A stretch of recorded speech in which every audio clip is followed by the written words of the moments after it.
ओम तत्सत। जिज्ञासुओं, बहुत बहुत अभिनंदन है, स्वागत है आप सभी का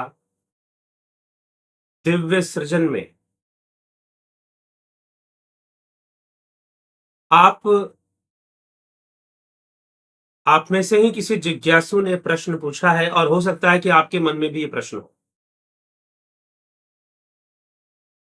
और प्रश्न ये है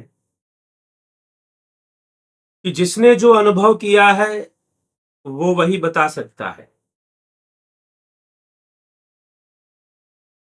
यद्यपि अनुभव का विषय बहुत ही सूक्ष्म होता है और रहस्यमय भी होता है, और जब यह बात आध्यात्मिक अनुभूति की हो तो वो अत्यधिक रहस्यमय हो जाता है।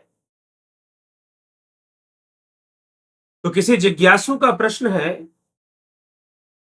कि मृत्यु के बाद मोक्ष मिला या नहीं मिला, ये कैसे पता चलेगा, या कौन जानता है कि मोक्ष मिला या नहीं मिला। हम कैसे कह सकते हैं कि फलाने व्यक्ति को मोक्ष मिला या नहीं मिला? वो तो हमें बताने नहीं आ रहा है, क्योंकि जिसकी मृत्यु हो गई वो कहां बताने आता है कि उसे मोक्ष मिला या नहीं मिला। और अगर बताने आ रहा है तो इसका मतलब उसे मोक्ष नहीं मिला, क्योंकि जिसको मोक्ष मिल गया वो तो बताने नहीं आएगा कि मोक्ष मिला कि नहीं मिला।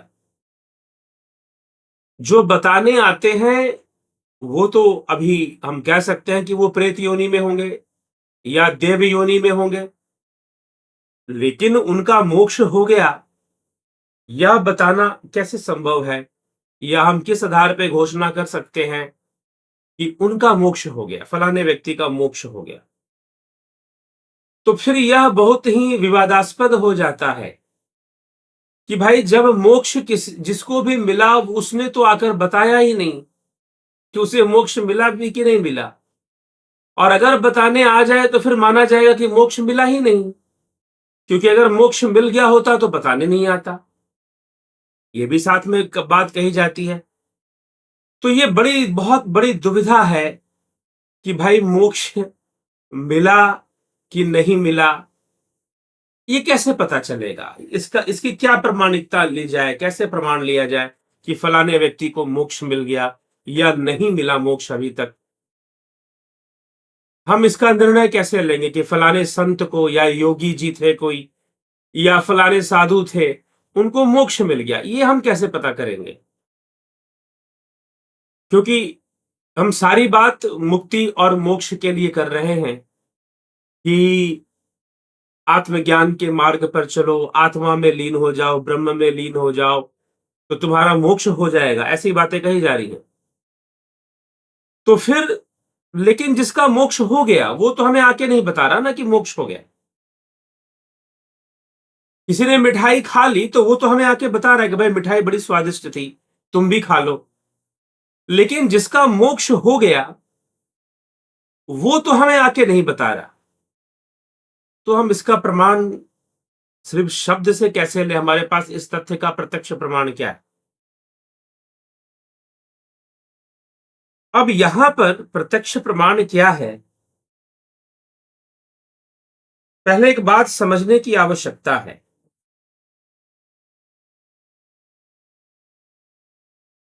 कोई व्यक्ति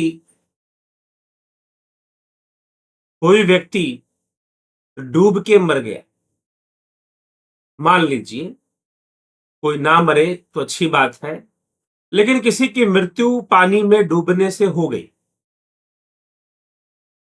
तो आपको कैसे पता चला कि उसकी मृत्यु डूबने से हो गई? क्या वो बताने आ रहा है कि उसकी मृत्यु डूबने से हो गई? वो तो नहीं बताने आ रहा। तो आपका उत्तर होगा कि भाई उसका शरीर डूबा हुआ मिला, या फिर लोगों ने उसे डूबते हुए देखा। तो डूबते हुए देखा और वो डूब ही रहा था, हो सकता है वो डुबकी लगा रहा हो, वो कोई बहुत बड़ा तैराक हो और पानी के अंदर डुबकी लगा रहा हो। जरूरी थोड़ी ना कि वो डूब ही रहा हो और मर ही रहा हो सकता है कि कोई और कारण बन गया हो और उसकी मृत्यु हो गई हो, लेकिन वो डूब के मरा। ये निर्णय हमने कैसे लिया? कोई जल के मरा, किसी की मृत्यु जलने से हुई, तो हमें कैसे पता चलेगा? ठीक है, उसके शरीर को हम देख लेंगे, लेकिन वो तो बताने नहीं आ रहा ना कि वो जल के मरा, उसकी मृत्यु जलने से हो गई है।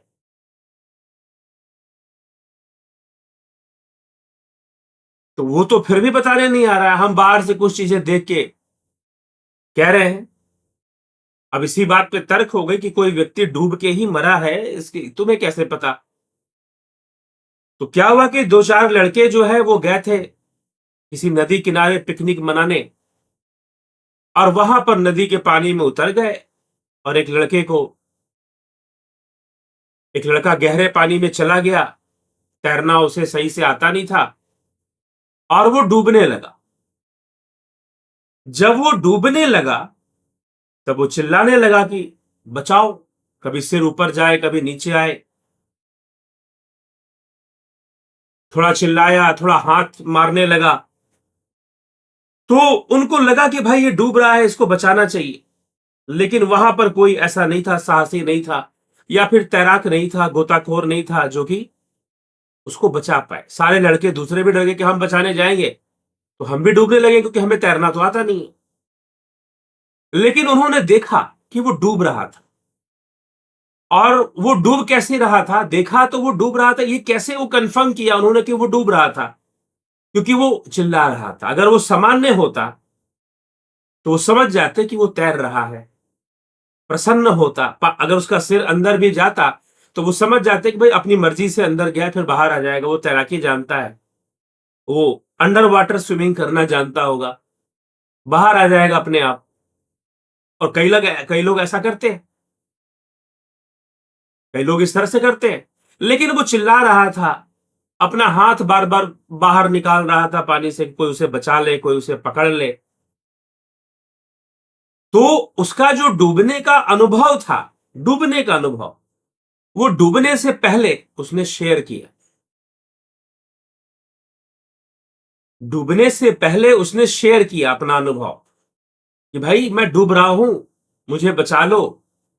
लेकिन जब वो डूब गया और उसकी मृत्यु हो गई, तो वो दुनिया को आके नहीं बता रहा है कि मैं डूब गया और डूबने से मृत्यु, वो नहीं बता रहा है। आपने निर्णय ले लिया कि डूबने से मृत्यु हो गई। हालांकि किसी की मृत्यु डूबने या जलने से नहीं होती है। हाँ, कुछ घटनाओं का कारण बन जाता है। हमारे अपने शरीर का एक सिस्टम है, जब वो टर्मिनेट कर जाएगा, जब वो काम करना बंद कर देगा, प्राण वायु अपान वायु एक दूसरे से अलग हो जाते हैं, पृथक हो जाते हैं, तो प्राण वायु इस शरीर का त्याग करती है, और इस तरह की घटनाएं फिर घटती हैं, तो मृत्यु हो जाती है, हम कह सकते हैं ऐसा। लेकिन उसके शरीर का सिस्टम अगर खत्म हुआ, खराब हुआ, तो वो डूबने के कारण हुआ, पानी के दबाव के कारण हुआ, पानी के प्रेशर के कारण हुआ, हम ये कह सकते हैं। लेकिन जब वो डूब रहा था तो उसने अपना अनुभव लोगों को बताया कि मैं डूब रहा हूं, मुझे बचा लो। लोगों ने देखा कि हाँ भाई, ये तो डूब रहा है, डूब रहा है, लेकिन कोई वहां बचाने की क्षमता रखता नहीं था। तो भाई लोगों ने छोड़ दिया, फोन कर दिया पुलिस को। पुलिस आई, गोताखोर आई, उसकी बॉडी बाहर निकाली, और न्यूज़पेपर में न्यूज़ आया कि भाई एक लड़के की मृत्यु हो गई, नदी में डूबने से मृत्यु हो गई। न्यूज़पेपर में खबर आ गई, बचा नहीं पाए उसके मित्र, ये भी खबर आ गई। लेकिन मित्रों को वो एक अनुभव शेयर करके गया कि भाई देखो मैं डूब रहा हूं। और डूबने में क्या होता है, छटपटाने लग जाता है आदमी, उसकी सांसें रुकने लग जाती हैं। पानी के अंदर तो ऑक्सीजन एयर फॉर्म में नहीं है, लिक्विड फॉर्म में है, तो आप उसे ले तो सकते नहीं है। तो ऑक्सीजन उसे मिलता नहीं है, और फेफड़े उसकी काम करना फिर बंद कर देते हैं। सफोकेशन है वहां पर पानी में। लेकिन अनुभव, उसने एक अनुभव शेयर कर दिया कि मैं डूब रहा हूं। वैसे ही कोई व्यक्ति जल रहा है तो चिल्लाएगा, रोएगा कि मुझे बचाओ, मैं जल रहा हूं, मेरा पूरा शरीर जल रहा है। इतना तो वो बता रहा है ना, इतना तो वो बोल ही रहा है। लेकिन जलने के बाद जब उसकी मृत्यु हो गई तो वो कभी आकर बताता नहीं है कि मैं जलने से मेरी मृत्यु हुई है या डूबने से मेरी मृत्यु हुई है। बताता है क्या? नहीं बताता। तो जिसको मोक्ष मिल गया वो कभी नहीं बताते कि उनको मोक्ष मिला या नहीं मिला। तो उनको मोक्ष मिल गया, हम इस बात का पता कैसे लगाते हैं? ठीक उनके अनुभव से और उनकी बातों से। उनके अनुभव से और उनकी बातों से हम इसका निर्णय लेते हैं कि भाई इन्होंने ऐसी अवस्था का वर्णन किया है।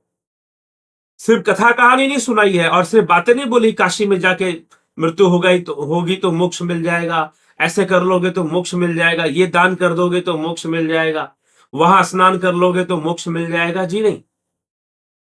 जो बताता है कि हां, जो हमारा मन है, जीव है, वो शून्य हो रहा है। हम ध्यान में जाते हैं, हमारा मन शून्य हो जाता है, विचार शून्य हो जाते हैं, फिर ऐसा लगता है बस शून्यता ही है, और फिर लगता है उसी शून्य में हमारा लय हो जाएगा। हम अपने आप को लय कर सकते हैं, कर देंगे। एक दिन ऐसा आएगा कि सब कुछ शून्य हम कर देंगे, शून्य हो जाएगा। और जो इस अनुभूति से गुजर रहा है और वो कह रहा है कि मेरा अनुभव है ये, मैं बाहर भीतर से पूर्णतः शून्य हो गया और जीव का लय हो गया, मैंने नाद लय कर दिया। सभी लयों में जो श्रेष्ठ लय है वो नाद लय है। तो मैंने अपने आप को लय कर दिया, मैंने अपने आप को शांत कर लिया और फिर पूर्ण रूपेण उसी शांति में स्थित हो गया। तो जो पूर्ण रूपेण उसी शांति में स्थित हो गया वो मोक्ष को प्राप्त कर गया। वो आपको बताने के लिए वापस नहीं आने वाला। लेकिन ऐसा होता है या ऐसा हो रहा है क्योंकि मोक्ष कोई ऐसी प्रक्रिया नहीं है कि अचानक से घट जाएगी। कोई मृत्यु को प्राप्त हुआ और उसे अचानक से मोक्ष मिल जाए, ऐसा कभी नहीं होता। इस विषय में आप योगियों के और शास्त्रों के मत का अध्ययन करना चाहिए और इस विषय को समझना चाहिए।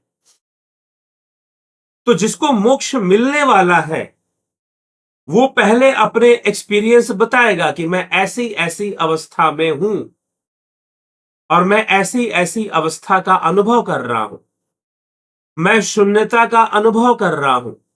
कई बार जब वो ध्यान में बैठेगा, समाधि में बैठेगा, तो बिल्कुल इंद्रियों से शून्य हो जाएगा।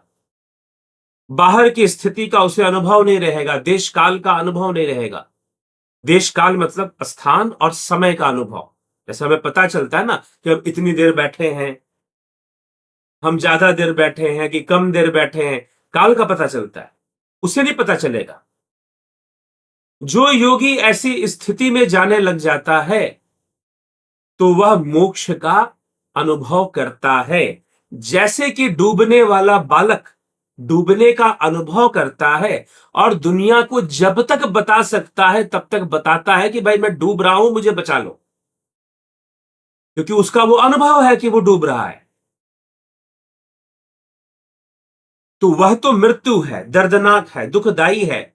मोक्ष तो आनंदमयी है, परमानंदमयी है मोक्ष।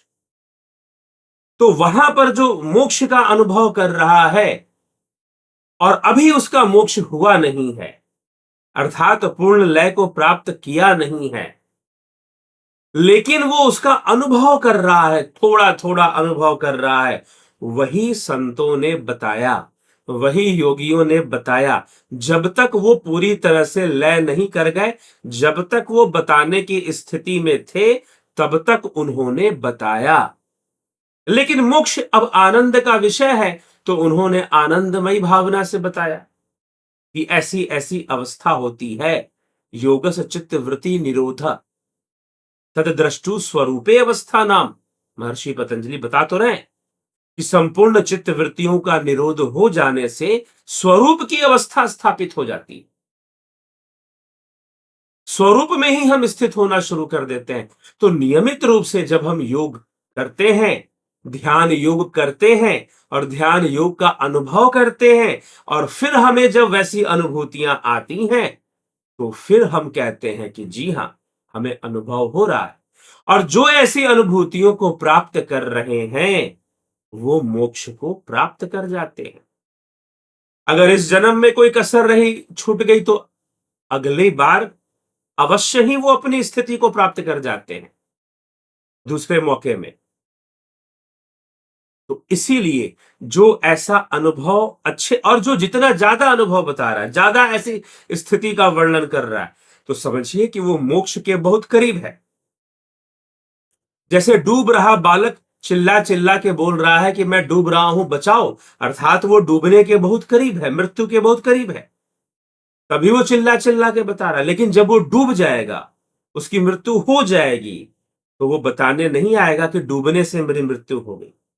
वैसे ही जिसका लय हो चुका, जो लीन हो गया, जो मोक्ष को प्राप्त कर चुका, वो बताने नहीं आएगा कि मुझे मोक्ष मिल गया, बल्कि जब वो उसकी अनुभूति कर रहा होगा, मोक्ष का अनुभव भी कर रहा होगा, और साथ ही साथ वह जो है संसार में भी लोगों से व्यवहार कर रहा होगा, उस परिस्थिति में अपनी साधना, अपने ध्यान की अनुभूति बताए। महर्षि पतंजलि ने तभी कहा कि जब तुम्हारे चित्त वृत्तियों का निरोध हो जाएगा, तब तुम स्वरूप की अवस्था में पहुंच जाओगे।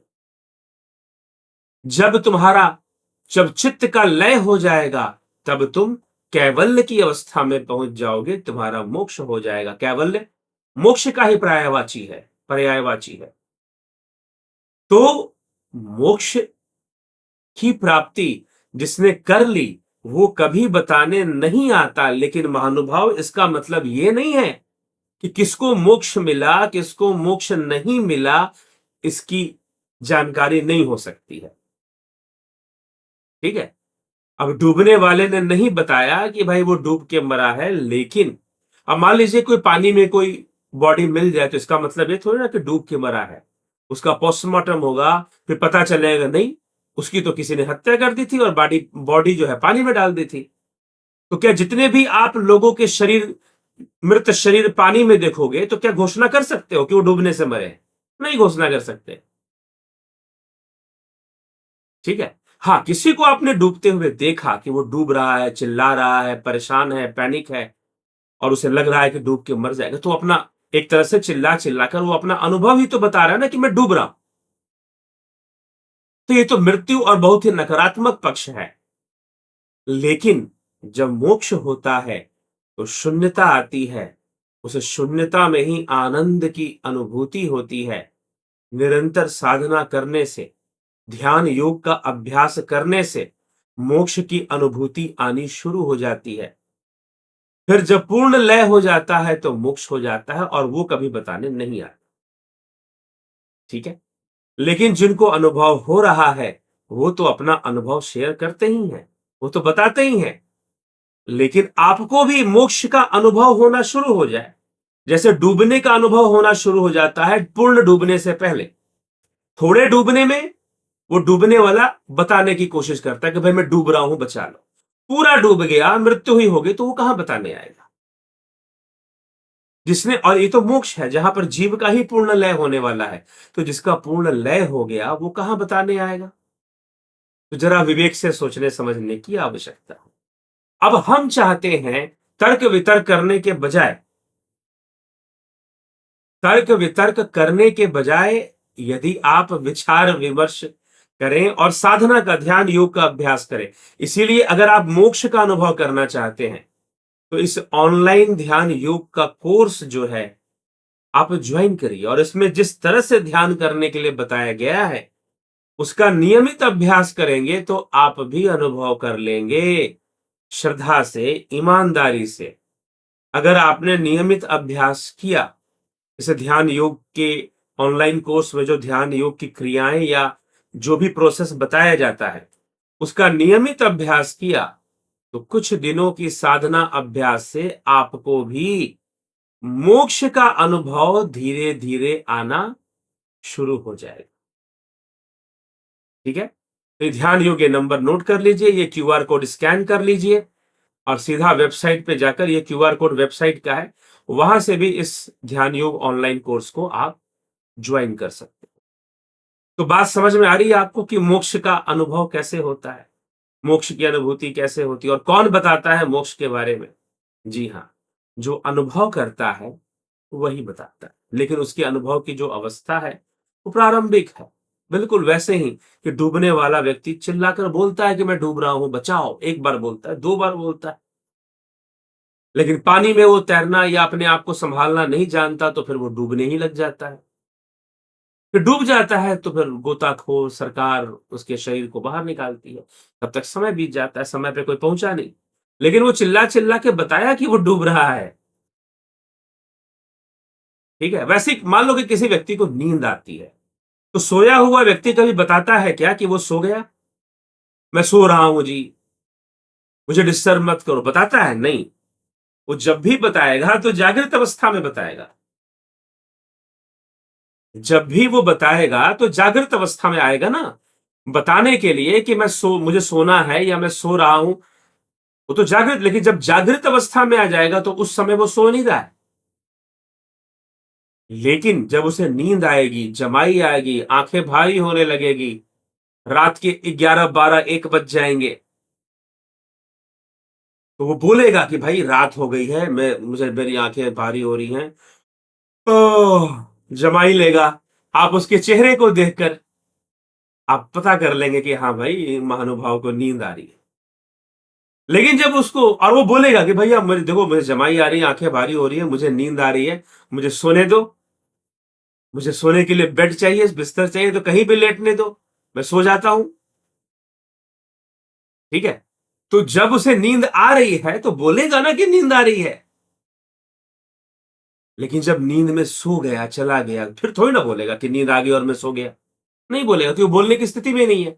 वैसे ही जिनको मोक्ष मिल रहा है ना, जिनको मोक्ष की प्राप्ति हो रही है, जो मोक्ष के करीब पहुंच रहे हैं, उनको अनुभव है उसका, और वो अपने अनुभव को बताते हैं कि हाँ, ऐसी अवस्था होती है, उसमें मन लीन हो जाता है, देश काल के परे, बियॉन्ड स्पेस एंड टाइम हम चले जाते हैं, समय कितना बीत गया, क्या हो गया, पता नहीं चलता है।